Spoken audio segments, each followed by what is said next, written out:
Welcome to your property. आज हम discuss करेंगे section 152 of the companies act 2013 जो डायरेक्टर्स के appointment, DIN requirement, consent to act as director और retirement by the rotation के provisions को रेगुलेट करता है। तो चलिए इस सेक्शन को समझना शुरू करते हैं। सबसे पहला क्वेश्चन है कि कंपनी इनकॉर्पोरेशन के टाइम फर्स्ट डायरेक्टर कौन होगा। तो सिचुएशन 1 है कि अगर आर्टिकल साइलेंट है, अगर आर्टिकल्स ऑफ एसोसिएशन में फर्स्ट डायरेक्टर्स अपॉइंट करने का प्रोविजन नहीं है तो मेमोरेंडम के सब्सक्राइबर्स जो इंडिविजुअल्स हैं वही फर्स्ट डायरेक्टर्स माने जाएंगे।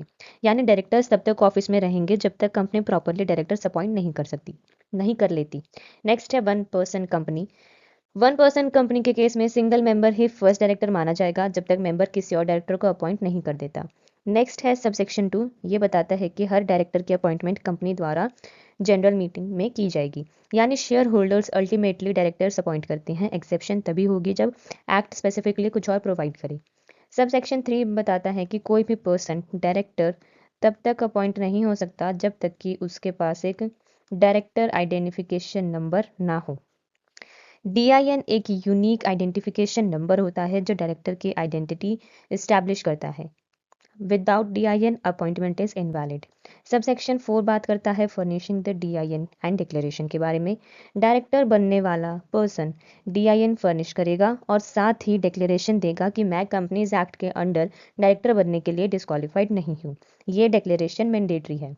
नेक्स्ट है सबसेक्शन 5। ये बताता है कि डायरेक्टर अपॉइंट होने के बाद भी इमीडिएटली ऑफिस एज्यूम नहीं कर सकता। उसे रिटन कंसेंट देना होगा कि वो डायरेक्टर का ऑफिस एक्सेप्ट करता है।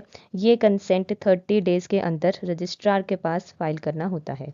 अब इसके बाद है एक प्रोवाइजो।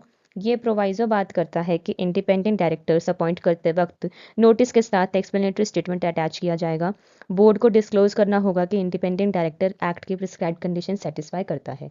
सबसेक्शन 6 बताता है रिटायरमेंट बाय द रोटेशन के बारे में। सिर्फ पब्लिक कंपनीज के कंटेक्स्ट में अप्लाई होता है। क्लॉज ए बताता है कि पब्लिक कंपनी में मिनिमम 2/3 डायरेक्टर्स रोटेशनल डायरेक्टर्स होने चाहिए। ये डायरेक्टर्स जनरल मीटिंग में अपॉइंट होंगे, रिटायरमेंट बाय रोटेशन के सब्जेक्ट होंगे। इंपॉर्टेंट पॉइंट ये है कि इंडिपेंडेंट डायरेक्टर्स को टोटल नंबर ऑफ डायरेक्टर्स में काउंट नहीं किया जाएगा। नेक्स्ट है क्लॉज बी। ये बताता है कि जो रिमेनिंग डायरेक्टर्स हैं ये भी जनरल मीटिंग में अपॉइंट किए जाएंगे subject to the articles. Clause C बताता है कि हर एनुअल जनरल मीटिंग में 1/3 रोटेशनल डायरेक्टर्स रिटायर करेंगे। अगर नंबर एग्जैक्ट 1/3 नहीं बनता तो नियरेस्ट 1/3 काउंट किया जाएगा। क्लॉज डी बात करता है कि कौन रिटायर करेगा। जो डायरेक्टर सबसे ज़्यादा टाइम से ऑफिस में हैं वो रिटायर होंगे। सेम डे अपॉइंटमेंट की बात करें तो अगर 2 डायरेक्टर्स सेम डे अपॉइंट हुए थे तो रिटायरमेंट ड्रॉ ऑफ लॉट्स के थ्रू डिटरमाइन किया जाएगा। क्लॉज ई बात करता है फिलिंग द वैकेंसी। एजीएम में कंपनी रिटायरिंग डायरेक्टर को रीअपॉइंट कर सकती है या फिर किसी नए पर्सन को अपॉइंट कर सकती है। सबसेक्शन 7 बात करता है वैकेंसी नॉट फिल्ड के बारे में। मान लीजिए कि एजीएम में रिटायरिंग डायरेक्टर की वैकेंसी फिल नहीं हुई है और कंपनी ने एक्सप्रेसली ये भी डिसाइड नहीं किया कि वैकेंसी फिल नहीं करनी है, तो क्या होगा। तो क्लॉज ये बताता है कि meeting automatically next week same day तक एडजर्न हो जाएगी।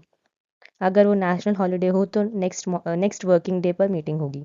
क्लॉज बी बात करता है कि अगर एडजर्न मीटिंग में भी वैकेंसी फिल नहीं हुई है तो रिटायरिंग डायरेक्टर डीम्ड रीअपॉइंट माना जाएगा, यानी ऑटोमेटिकली वापस डायरेक्टर बन जाएगा।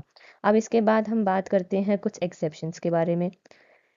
रिटायरिंग डायरेक्टर ऑटोमेटिकली रीअपॉइंट नहीं होगा अगर रीअपॉइंटमेंट का रेजोल्यूशन मीटिंग में फेल हो गया हो या फिर डायरेक्टर ने रिटर्न नोटिस दे दिया हो कि मैं रीअपॉइंट नहीं होना चाहता, या फिर डायरेक्टर डिस्क्वालिफाइड हो गया हो, या फिर लॉ के अंडर उस अपॉइंटमेंट के लिए स्पेशल रेजोल्यूशन या ऑर्डिनरी रेजोल्यूशन मैंडेटरी है, या फिर सेक्शन 162 एप्लीकेबल हो, यानी कि अपॉइंटमेंट ऑफ डायरेक्टर्स इंडिविजुअली वाला प्रोविजन।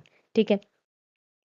अगर आपको ये वीडियो यूजफुल लगा हो तो वीडियो को लाइक करें, शेयर करें और चैनल को सब्सक्राइब करें। Thank you.